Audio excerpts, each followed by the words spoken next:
Ayan, so meron lang po tayo ditong isang piraso ng ating repolyo or yung ating cabbage. Pagkatapos ay balatan lang po natin siya kasi madumi yung nasa ibabaw na yan. Pagkatapos ay tatanggalin lang natin yung meron po kayong mga dumi dun sa gilid ay tanggalin nyo. At pagkatapos ay hiwain lang natin ito sa gitna and then tatanggalin natin yung matigas na part na yan. Pagkatapos ay cut lang natin siya ng maliliit. Cut lang natin siya into 4 parts or into 8 parts. Pagkatapos ay slice lang natin. And then hiwain lang natin siya ng sobrang liliit or sobrang pino. Pero kahit hindi naman medyo mapino guys kasi gagamit tayo dito ng ating food processor para madurog siya. Pero kung wala kayong food processor ay pwede naman idurugin nyo ng maigi yung inyong cabbage.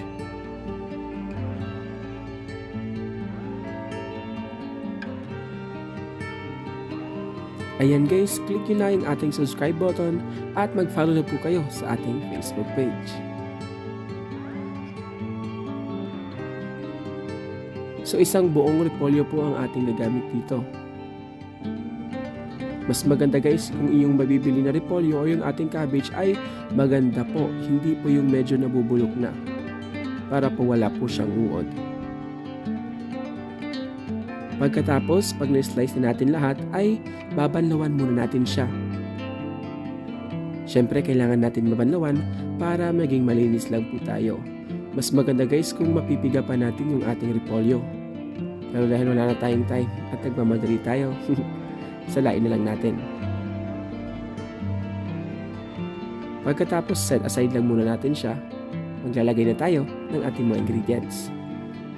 Pero bago yan guys, ay kailangan muna natin ipunta sa ating food processor yung ating repolyo na hiniwa. Ayan, yan yung sinasabi natin kanina na hindi naman kailangan talagang madurog ng maigi yung ating repolyo dahil ilalagay pa natin dun sa ating food processor. Pero kung wala po kayong food processor, pwede po kayong gumamit ng blender. Kung wala po kayo sa dalawa ay manumanuhin nyo na lang, durugin nyo gamit ang inyong kutsilyo. Pagkatapos ilipat lang natin siya sa ating mixing bowl at maglalagay na tayo dito ng ating mga ingredients. Una riyan, maglalagay tayo ng ating isang sachet ng ginisa mix. Pagkatapos maglalagay tayo ng 1 tablespoon ng ating brown sugar at mag-slice muna tayo ng ating white onion para maging crispy siya. Meron lang po tayo ditong isang piraso ng ating white onion. Kung wala po kayo nito ay pwede kayong gumamit ng red na onion. Cut lang natin siya tulad yan guys. Malilit lang po. Same size lang din dun sa ating hiniwa na ating repolyo. Mas maganda din nito guys kung mailagay natin to sa food processor. Lipat lang natin siya and then maghiwa din tayo ng ating garlic. So meron po tayo ditong 3 hanggang 4 na cloves ng ating garlic. Hiwain lang din natin, durugin at ililipat na natin siya dun sa ating mixing bowl.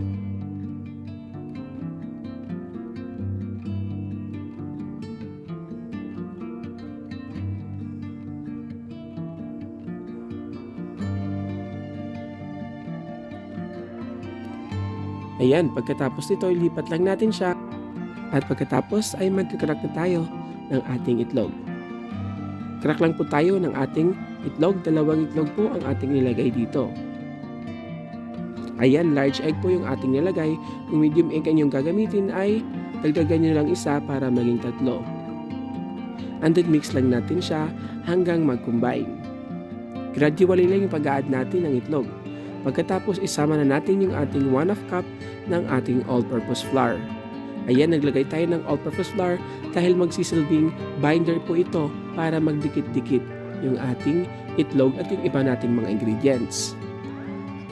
Ayan, pag nahalo ng maigi ay prepituhin na natin siya. Ihanda muna natin yung ating induction cooker. Buksan lang natin siya. Pagkatapos ay magpainit na tayo ng ating kawali. Medium heat lang.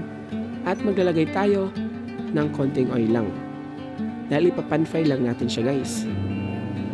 Grease lang natin siya. para hindi siya dumikit. And then pagkatapos, medyo painitin lang natin ng konti guys. And then ilagay at ibuhos na natin yung ating repolyo butter mixture. Ibuhos natin siya lahat guys. And then turn lang natin yung ating heat ng medium. Takpan lang po natin siya. Yung ating pantakip guys kailangan talagang metal para mabilis itong maluto lalong-lalo na sa ibabaw. Ayan, pahinaan na natin ating apoy para hindi masunog yung ating ilalim. Pagkatapos ay i-flip na natin siya. And then lutuin na lang natin ng 1 hanggang 2 minutes na lang. So after that guys, okay na, ito na, luto na.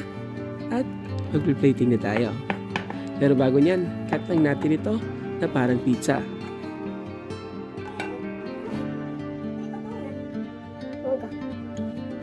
Ayan, mas maganda kung maglagay tayo ng toppings dito. Pwede tayo maglagay ng mayonnaise, maglagay tayo ng cheese, maglagay tayo ng ketchup.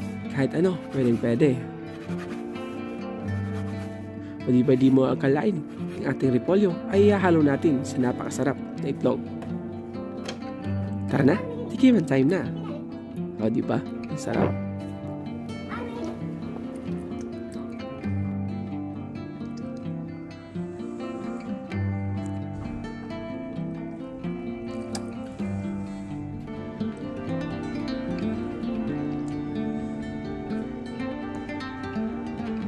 Ayan na nga guys, di ba napakadaling gawin lang at di mo aakalaing repolyo at itlog lang na pinagsama natin sa isang napakasarap na dish, sa isang napakasarap na recipe.